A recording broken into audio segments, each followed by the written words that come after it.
Everybody, and welcome to the Microlecture for Chapter 2, where we talk about business ethics and social responsibility. They're not one and the same topic, but they are combined together for the purposes of this chapter.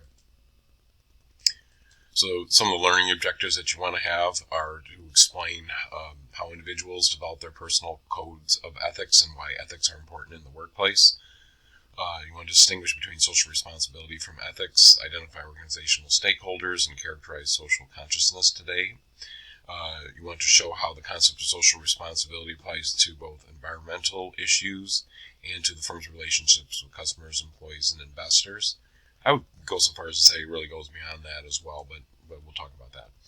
Identify 4 general approaches to social responsibility and note that the role of social responsibility in small businesses. Explain the role of government in social responsibility in terms of how governments and businesses influence each other. And finally, to discuss how businesses manage social responsibility in terms of both the formal and informal dimensions, and how organizations can evaluate their social responsibility. So let's start with the topic of business ethics. And I start with this in my face-to-face classes. I put this up here as like, what is an oxymoron if you're not familiar with what that means? But it's a word or phrase that contradicts itself. So this is the Oxymoron Museum, which is kind of a funny way to express these things. But each one of these looks like 2 words that don't belong together, okay? So starting down here, private exhibits. Does that make sense? Permanent loans. I love that. Individual collections. Virtual reality. Neoclassic. Civil War. New artifacts, lost discoveries, recent past, primitive advancements, authentic models, restored ruins, extinct life, current history. Okay, so there are 2 words that go together, that are together, and we use them all the time, but they seem to contradict each other. Okay, so I'm going to throw one up here for you. What about business ethics? Is that an oxymoron? Can you be in business and just show ethics when you are motivated by making profit? Are you willing to forego ethics to make the profit? So it's not a simple thing to answer, and it's not an easy thing to answer as well. But every organization has a sense of ethics, and it's important to recognize that what those are, and understand how they go about interpreting what it means. I'm going to show you this slide just because I think it's amazing, but it's kind of like, how do I make ethical judgments?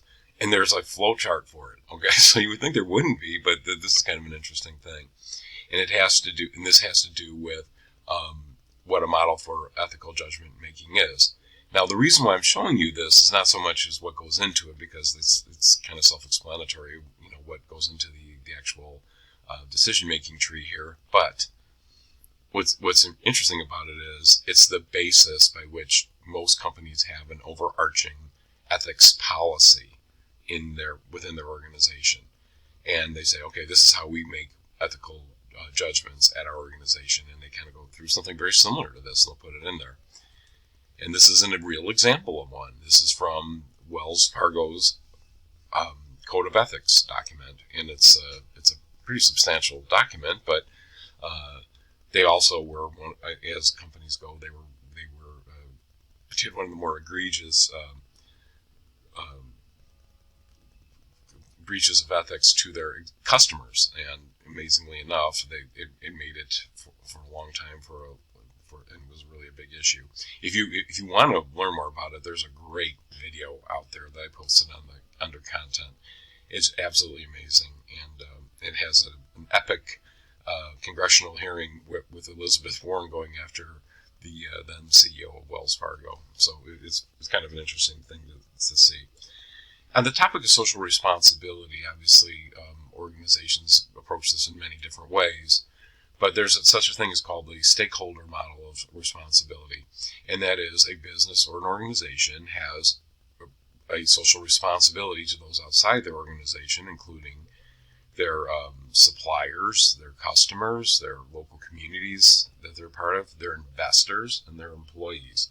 And when you keep this in mind, when you watch the the documentary about Enron, and it's kind of an interesting thing that you see that there are lots of violations of ethics here, or social responsibility that Enron was guilty of. So take a good long look at that. And keep this framework in mind when you actually watch it. And firms, again, approach this from many different ways. This is a spectrum that is presented in the text. But, most highly socially responsible organizations take different kinds of stances. One of them is a proactive stance. They're on top of it. They try to be proactive about how they have with the relationships that they have with their stakeholders. An accommodative stance, basically saying it's like, okay, we'll do what we have to do. A defensive stance, meaning they start to get fairly defensive about it, and then an outright obstructionist stance, which means they're going to do everything they can to block and keep it covered up.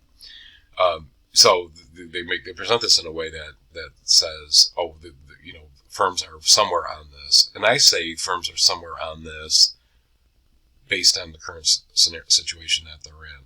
So there's certain elements that are persistent and are always there, but sometimes firms get into a tight spot and they change their approach to social responsibility as a result of it. So it's not consistently displayed. Some of it is situational. Keep all these things in mind when you watch the Enron video. It's an amazing story, an absolutely amazing story, and it's hard to believe. It's just far enough in our history that it's hard to believe that it happened, but it did. So take a good look at it, and I think you'll enjoy it. Okay, that's it for Chapter 2. If you have any questions, don't hesitate to ask, and best of luck.